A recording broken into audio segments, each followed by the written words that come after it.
Hi, welcome to bakingmad.com. Today I'm going to show you how to make a really simple, basic Victoria sponge. Now this recipe is really great to have in your archives. You're tucked away somewhere for a rainy day when you fancy baking, or maybe if you've got guests popping over, it's always a family favourite. So all you need to do is begin with some softened butter. Now you'll need about 200 grams of this. All you need to do is about 30 minutes before you're getting ready to bake, just get it out of the fridge, let it come up to room temperature naturally, and then you'll really notice the difference when you're blending it together with your sugar.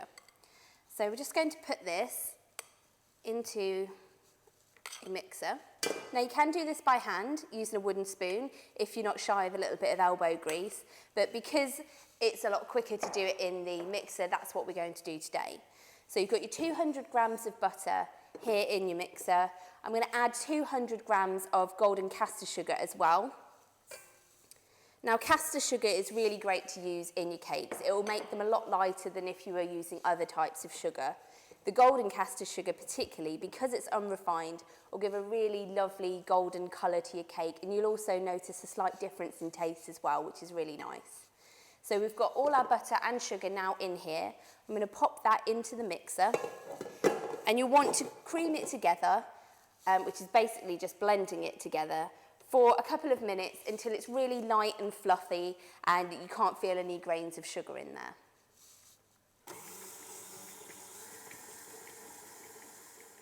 Okay, so that's your butter and your sugar all creamed together nicely now. So if you just pop this off, you might find you've got a little bit of excess mixture on your beater. So what you just do is just run your spatula over it just to get rid of some of the excess.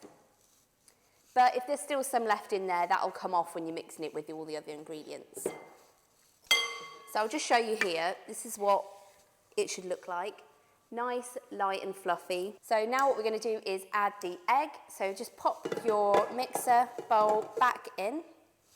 Then we're going to take 4 eggs. We're just going to break them into the mixer, mix in between each one. You could separately beat them all together in one bowl and add the mixture gradually. It's entirely up to you.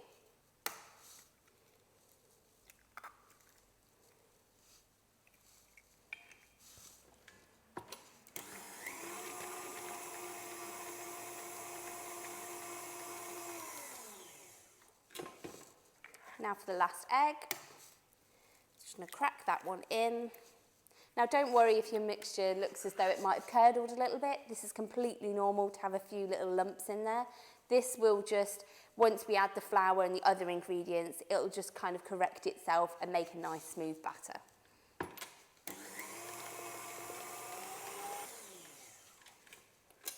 So at this stage, you might just want to run a spatula around the outside just to pull down any mixture that might have escaped, just so that all of the mixture is in the bottom, ready for the other ingredients that we're going to put in.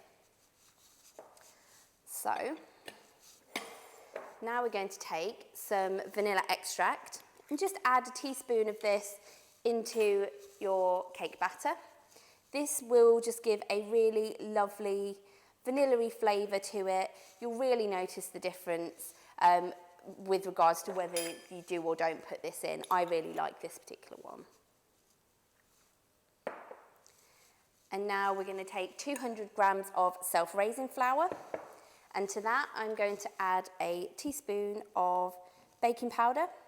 This will just give it an extra boost and lift it up when it's being baked in the oven. So if you just mix that together just to make sure that it's all blended. And then I'm just going to pour this into my batter and mix once more.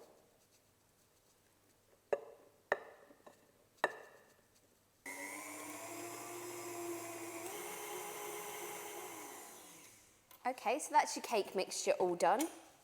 Again, just take off the beater because you'll want all the extra bits that are hanging on here to go in with your batter.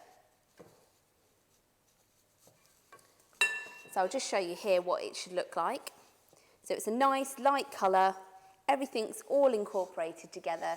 So now it's ready to go into your baking tins. I have here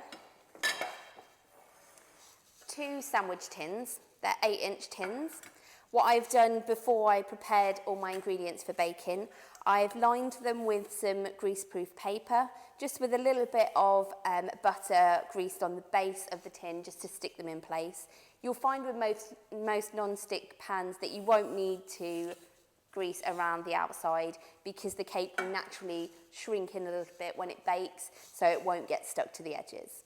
So what I'm going to do here is just pour the mixture in, or spoon it in. You want an even amount in both of your tins.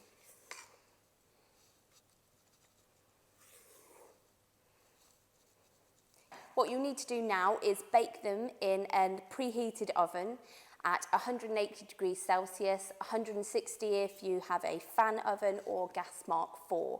These will need to bake for about 30 to 35 minutes.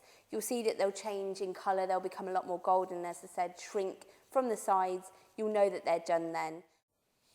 So now the sponge has come out of the oven. I left it on the side just to cool down before I decorated it. It's really important for you to allow it to cool down.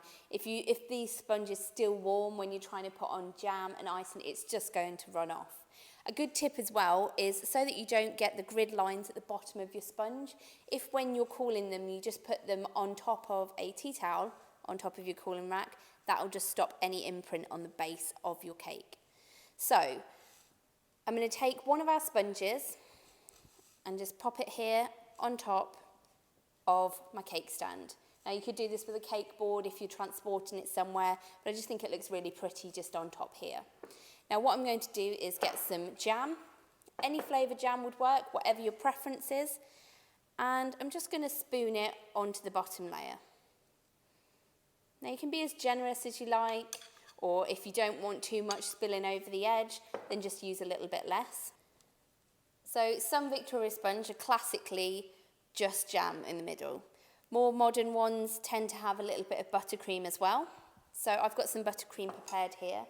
This is made up with just some softened butter and some golden icing sugar with a little bit of vanilla extract in, which is why it is the colour that is slightly more golden than you'd expect.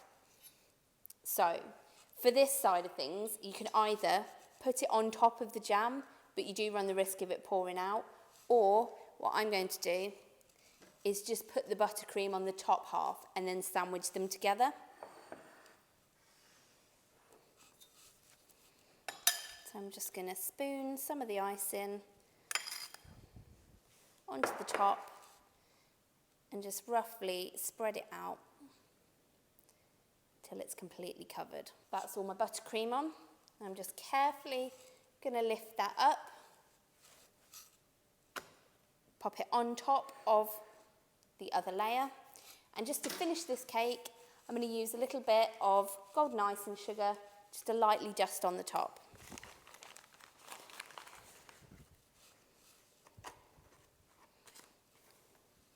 So just at a decent height, just gently move the sieve around and dust the top of the cake. Again, use as much or as little as you want.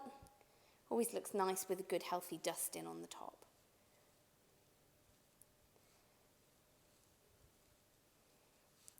And for the last final touch, I'm just going to decorate with a few strawberries. So if you just position them around, and there you have it. There's your simple Victoria sponge.